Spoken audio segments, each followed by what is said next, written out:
देखो अपन बात कर रहे थे यहाँ पे कि भाई अस्थि मतलब अस्थि की जो छह चिकित्सा थी उसमें बात कर रहे थे निरंतर घृतव्य दूध का प्रयोग। जैसे कि अपन आश्रय आश्रय भाव से बात करें, मैं अब देखो इजीली बता रहा हूँ आपको।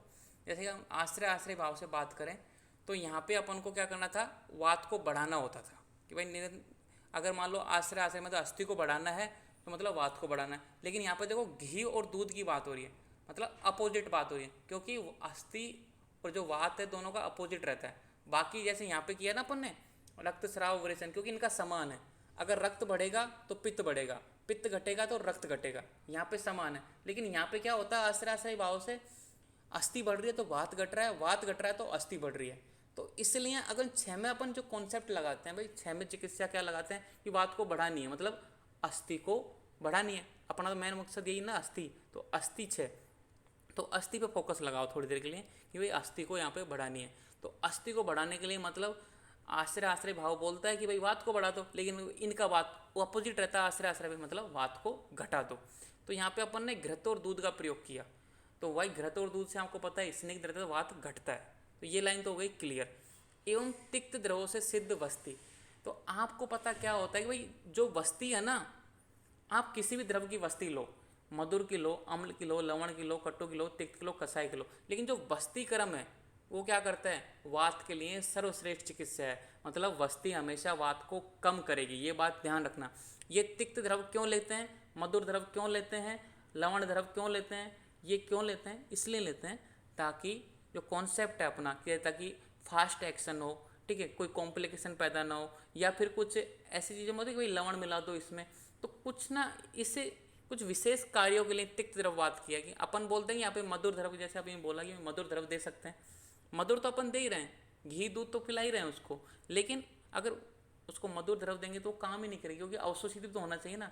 तिक्त द्रव क्या करता है, थोड़ा शोधन का काम भी करता है, जैसे कि अपन ने पढ़ा कि भाई तिक्त द्रव मुक्त है, शोधन का काम करता है, तो शरीर को शुद्धिकरण, क्योंकि आपने पढ़ा है कि पूरी अस्थियों में वेदना होती है, जब अस्थि क्षय होती है तो पूरी अस्थियों में वेदना होती है, ठीक है, पूरी जितनी भी बोन है शरीर के उनमें दर्द होता है। तो पूरी शरीर की शुद्धि के लिए अपन तिक्त द्रव यूज करते हैं, क्योंकि तिक्त द्रव का मुख्य काम शोधन है। अब क्लियर हुआ डाउट आपका?